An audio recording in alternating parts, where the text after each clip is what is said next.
Hi hello ಎಲ್ರಿಗೂ ನಮಸ್ಕಾರ. ಮತ್ತು ನನ್ನ ಚಾನಲ್ಗೆ ಸ್ವಾಗತ. ನನ್ನ ಹೆಸರು ವೀಕ್ಷಿತ. ನನ್ನ ಚಾನಲ್ ಹೆಸರು ಸಿಂಪ್ಲಿ ಬ್ಯೂಟಿಫುಲ್ ಕನ್ನಡ. ನಮಗೆ ಯಾವುದೇ ನೋವಿರಲಿ, ಯಾವುದೇ ರೀತಿಯ ನೋವು ಕಾಣಿಸ್ಕೊಂಡ್ರೂ ಕೂಡ ಅದು ದೈಹಿಕವಾಗಿ ಅಷ್ಟೇ ಅಲ್ಲ, ಮಾನಸಿಕವಾಗಿಯೂ ತುಂಬಾ ನಮ್ಮನ್ನು ಅಫೆಕ್ಟ್ ಮಾಡುತ್ತೆ. ಅದರಲ್ಲೂ ಮುಖ್ಯವಾಗಿ ಕೀಲು ನೋವು, ಗಂಟುಗಳಲ್ಲಿ ನೋವು, ಗ್ಯಾಸ್ ಸಮಸ್ಯೆಯಿಂದ ಎದೆ ನೋವು, ಸೊಂಟ ನೋವು, ಮಾಂಸಖಂಡಗಳಲ್ಲಿ ನೋವು, ಈ ಎಲ್ಲ ನೋವು ನಮ್ಮ ಪ್ರತಿದಿನದ ದಿನಚರಿಯನ್ನೇ ಹಾಳು ಮಾಡಿಬಿಡುತ್ತೆ. ಇದಕ್ಕಾಗಿಯೇ ನಿಮಗೆ ಒಂದು ಒಳ್ಳೆಯ ಮನೆಮದ್ದನ್ನು ತಂದಿದ್ದೀನಿ. ಈ ಮನೆಮದ್ದು 100% ನ್ಯಾಚುರಲ್. ನಿಮ್ಮ ಅಡುಗೆ ಮನೆಯಲ್ಲೇ ಇರುವಂತಹ ವಸ್ತುಗಳಿಂದ ನಿಮ್ಮ ಎಲ್ಲ ನೋವಿಗೂ ಪರಿಹಾರನ ತಿಳಿಸ್ಕೊಡ್ತೀನಿ. ಮಕ್ಕಳಿಂದ ಹಿಡಿದು ದೊಡ್ಡವರವರೆಗೆ ಯಾರು ಬೇಕಾದರೂ ಈ ಮನೆಮದ್ದನ್ನು ಸೇವಿಸಬಹುದು. ಮೊದಲಿಗೆ ಶರೀರದಲ್ಲಿ ಉಂಟಾಗುವಂತಹ ನೋವಿಗೆ ಮುಖ್ಯವಾದ ಕಾರಣ ಏನು, ಯಾವ ಕಾರಣದಿಂದ ಇವೆಲ್ಲ ಕಾಣಿಸಿಕೊಳ್ಳುತ್ತೆ ಅಂತ ತಿಳಿಯೋಣ. ಶರೀರದಲ್ಲಿ ನೋವು ಕಾಣಿಸಲು ಹಲವಾರು ಕಾರಣಗಳಿವೆ. ಜೀರ್ಣಕ್ರಿಯೆಯ ಸಮಸ್ಯೆ. ಹೌದು, ನಾವು ಸೇವಿಸಿದ ಆಹಾರ ಸರಿಯಾಗಿ ಜೀರ್ಣವಾಗಿಲ್ಲ ಅಂದರೆ ಅಸಿಡಿಟಿ, ಮಲಬದ್ಧತೆ, ಹಾಗೆ ಮಂಡಿ ನೋವು, ಎದೆ ನೋವು, ಸೊಂಟ ನೋವು, ಗಂಟುಗಳಲ್ಲಿ ನೋವು ಕಾಣಿಸಿಕೊಳ್ಳುತ್ತದೆ.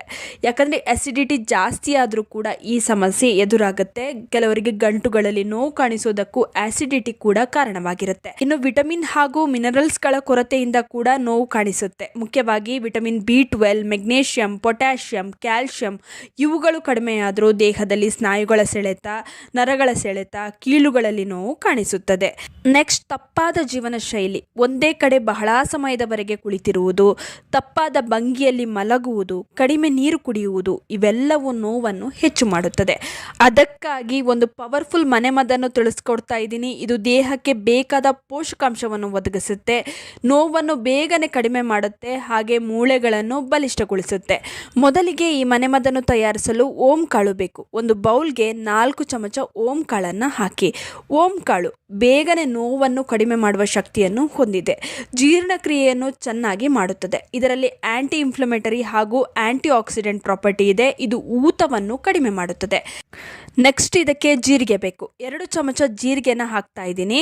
ಜೀರಿಗೆ ಹೊಟ್ಟೆಯ ಊತ ಹಾಗೂ ಅಜೀರ್ಣದ ಸಮಸ್ಯೆಯನ್ನು ಸರಿಪಡಿಸುತ್ತದೆ. ಕೀಲು ನೋವಿಗೆ ತಕ್ಷಣ ಪರಿಹಾರ ಒದಗಿಸುತ್ತದೆ ಹಾಗೂ ಬ್ಲಡ್ ಸರ್ಕ್ಯುಲೇಷನ್ ಅನ್ನು ಉತ್ತಮಗೊಳಿಸುತ್ತದೆ. ಇವಾಗ 1 ಚಮಚ ಸೋಂಪು ಕಾಳನ್ನು ತಗೊತಾ ಇದ್ದೀನಿ. ಇದು ಜೀರ್ಣಕ್ರಿಯೆಯನ್ನು ಚೆನ್ನಾಗಿ ಮಾಡುತ್ತದೆ.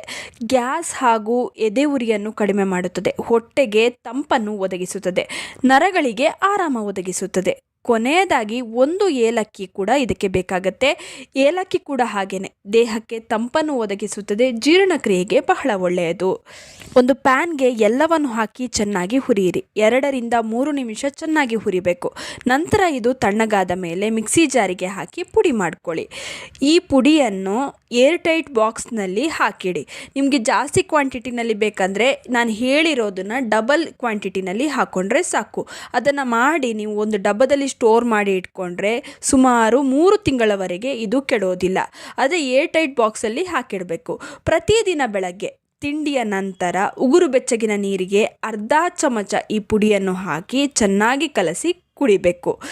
ನೋವು ತುಂಬ ಹಳೆಯದಾಗಿದ್ದರೆ, ಅಸಿಡಿಟಿ, ಅಜೀರ್ಣದ ಸಮಸ್ಯೆ ಇದ್ದರೆ ಪ್ರತಿದಿನ 2 ಬಾರಿ ಬೆಳಗ್ಗೆ ಊಟದ ನಂತರ ಹಾಗೆ ರಾತ್ರಿ ಊಟದ ನಂತರ ಸೇವಿಸಬಹುದು. ಈ ಮನೆಮದ್ದಿನಿಂದ ನರಗಳ ಸೆಳೆತ ಕಡಿಮೆಯಾಗುತ್ತದೆ, ಜೀರ್ಣಕ್ರಿಯೆ ಸುಧಾರಣೆಯಾಗುತ್ತೆ. ಏಲಕ್ಕಿ ಹಾಗೂ ಜೀರಿಗೆ ದೇಹದಲ್ಲಿ ಮಿನರಲ್ಸ್ಗಳ ಕೊರತೆಯನ್ನು ಕಡಿಮೆ ಮಾಡುತ್ತೆ. ಇದರಿಂದ ಸುಸ್ತು, ನಿಶಕ್ತಿ ಕಡಿಮೆ ಆಗುತ್ತೆ. ಇದರಿಂದ ರೋಗ ನಿರೋಧಕ ಶಕ್ತಿ ಹೆಚ್ಚಾಗುತ್ತೆ. ಗ್ಯಾಸ್ ಸಮಸ್ಯೆಯಿಂದ ಉಂಟಾಗುವಂತಹ ತಲೆನೋವು, ಎದೆ ನೋವು ಕಡಿಮೆ ಆಗುತ್ತೆ. ಇವೆಲ್ಲ 100% ನ್ಯಾಚುರಲ್. ಬೇರೆ ಯಾವುದೇ ಮೆಡಿಸಿನ್ಗಳನ್ನು ತಗೊಂಡ್ರೆ ಸೈಡ್ ಎಫೆಕ್ಟ್ಸ್ ಇದ್ದೇ ಇರುತ್ತೆ. ಕ್ರಮೇಣ ಅವುಗಳಿಂದ ಸೈಡ್ ಎಫೆಕ್ಟ್ಸ್ ಆಗುತ್ತೆ. ಆದರೆ ಇದು ನ್ಯಾಚುರಲ್ ಆಗಿರೋದ್ರಿಂದ ಇದರಿಂದ ಯಾವುದೇ ರೀತಿಯ ಸೈಡ್ ಎಫೆಕ್ಟ್ಸ್ ಇಲ್ಲ. ಈ ಮನೆಮದ್ದು ದೇಹದಲ್ಲಿ ವಾತ, ಕಫ, ಪಿತ್ತದ ಸಮಸ್ಯೆಯನ್ನು ಸಮತೋಲನದಲ್ಲಿಡುತ್ತೆ. ಇನ್ನು ಕೆಲವು ಆಹಾರಗಳನ್ನು ಕೂಡ ನೀವು ಕಡಿಮೆ ಸೇವಿಸಬೇಕಾಗತ್ತೆ.